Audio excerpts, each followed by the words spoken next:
Yukon é de longe um dos lugares mais bonitos de todo o Canadá. Mas além de uma beleza de tirar o fôlego, aqui também foi onde no começo do século XX, surgiram relatos de um estranho monstro, habitando próximo do desfiladeiro de Partridge Creek. Um animal grande, maior que um alce ou um caribu, com uma densa camada de penas negras, cobrindo seu corpo, algo diferente de qualquer outro animal conhecido.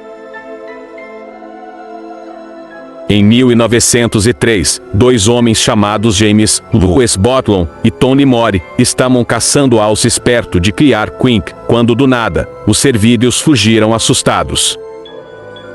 Tanto Botlon quanto Limori ficaram incrédulos, se perguntaram o que poderia ter assustado um animal como um alce, um cervídeo que pode crescer até 3 metros de altura. Ao investigarem o local, os dois caçadores encontraram uma trilha de pegadas que não se pareciam com as de nenhum outro animal conhecido. Eles seguiram as pegadas por um tempo, e viram que o rastro terminava próximo de um grande desfiladeiro. Ao retornarem para a base, os dois contaram o que haviam visto. Então, dois franceses chamados Georges Dupuy, o padre Pierre Lavagnius e outros 5 indígenas, concordaram em acompanhar os caçadores, em busca do suposto monstro. No começo, a busca foi infrutífera, e os homens ergueram acampamento próximos de um desfiladeiro chamado Partridge Creek, e passaram a noite. Quando os primeiros raios de sol iluminaram a bela, porém gélida planície boreal do Canadá, do nada, a calmaria e contemplação foi quebrada por um estrondoso e aterrador rugido, que despertou os homens subitamente. Todavia, quando eles saíram para averiguarem a situação, tudo o que eles puderam fazer era cair e se esconder nas rochas ali perto. Pois do outro lado, eles viram um monstro gigantesco, que parecia ter mais de 5 metros de comprimento, coberto por penas negras em todo o corpo. Sua boca era repleta de dentes afiados, e com um enorme chifre na ponta de seu focinho. Ele estava prostrado, como se estivesse descansando. O que aqueles homens pensaram ser uma busca em vão, acabara de tomar um rumo completamente diferente. Os homens observavam atônitos toda a situação, até que o padre quebrou o silêncio com algumas palavras trêmulas. Um ceratossauro é um ceratossauro do Círculo Polar Ártico. Conforme o sol ia subindo, eles conseguiam observar o monstro mais atentamente. Eles o observaram por cerca de 10 minutos, até que ele se levantou e caminhou para dentro do precipício. Dupuy retornou para a França pouco tempo depois, e publicou seu relato no The Strand Magazine, volume 36, com a história intitulada O Monstro de Partridge Creek. 4 anos depois, o padre Pierre Lavagnius enviou uma carta para Georges Dupuy, alegando ter visto o monstro novamente no dia 24 de dezembro de 1907. Segundo ele, a criatura estava atravessando um lago congelado, carregando o cadáver de um caribu em suas mandíbulas. Lavagnius também acrescentou que o monstro deixou rastros semelhantes aos que eles haviam encontrado 4 anos atrás. Além desses relatos mais conhecidos, surgiram outros relatos do monstro em anos posteriores.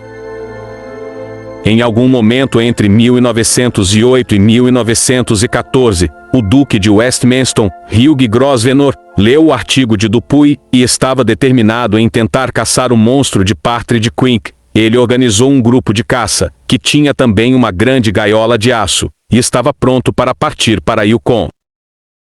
No entanto, seus planos tiveram de ser cancelados, pois nesse ponto da história, já havia começado a Primeira Guerra Mundial.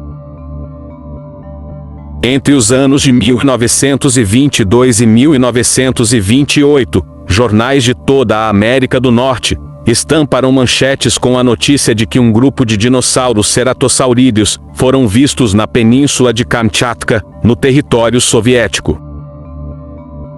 Além disso, caçadores indígenas alegaram terem encontrado a carcaça de um jovem ceratossauro na região boreal da Rússia. Eles teriam levado uma das patas da criatura para a civilização, e viram que ela tinha o tamanho idêntico a uma cabeça humana.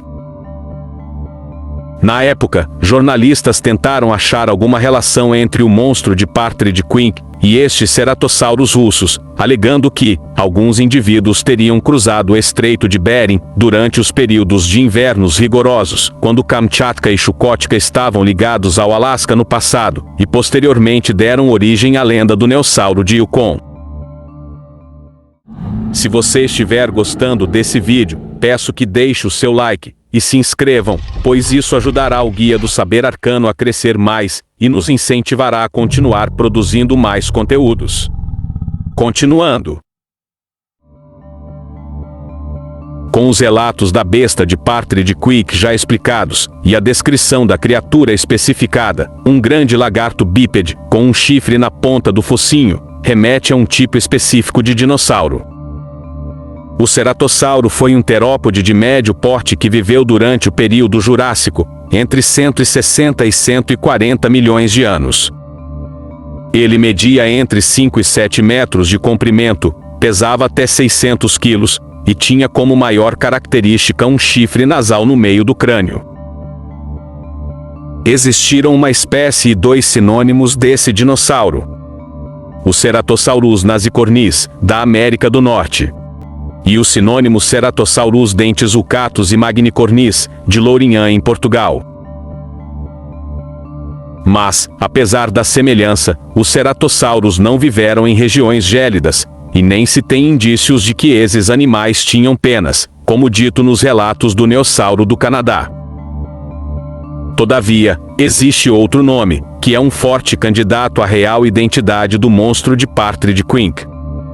Uma hipótese seja de que talvez esse neossauro fosse um descendente evoluído do terópode Nanoxauro, um primo polar do conhecido tiranossauro.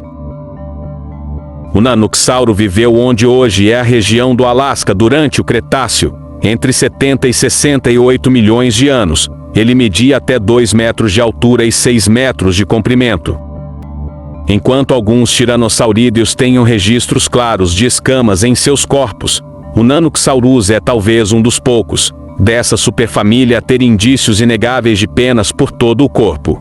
Isso se deve ao fato de que no passado, o antigo subcontinente Laramidia passou por constantes mudanças climáticas, experimentando um clima frio.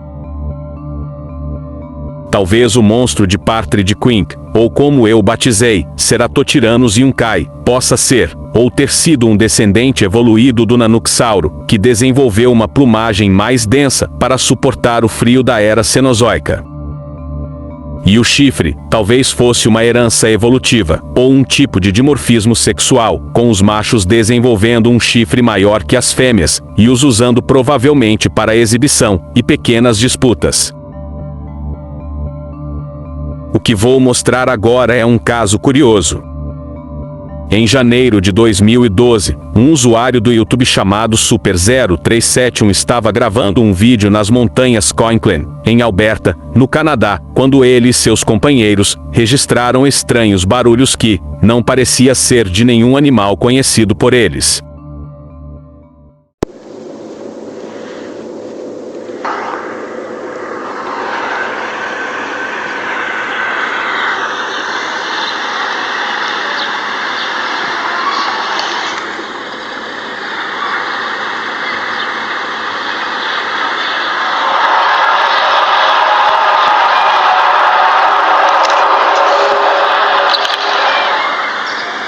Very big.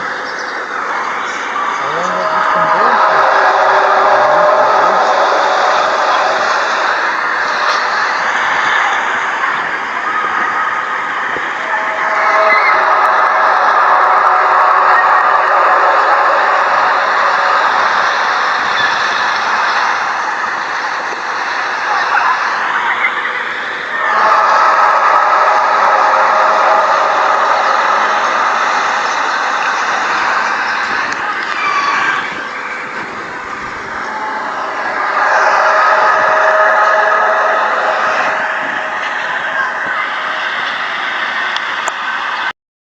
Se você chegou até aqui, obrigado e mais uma vez, peço que deixem seu like, comentem o que acharam, e se inscrevam no canal. Aproveitem e vejam outros vídeos do Guia do Saber Arcano. Até a próxima!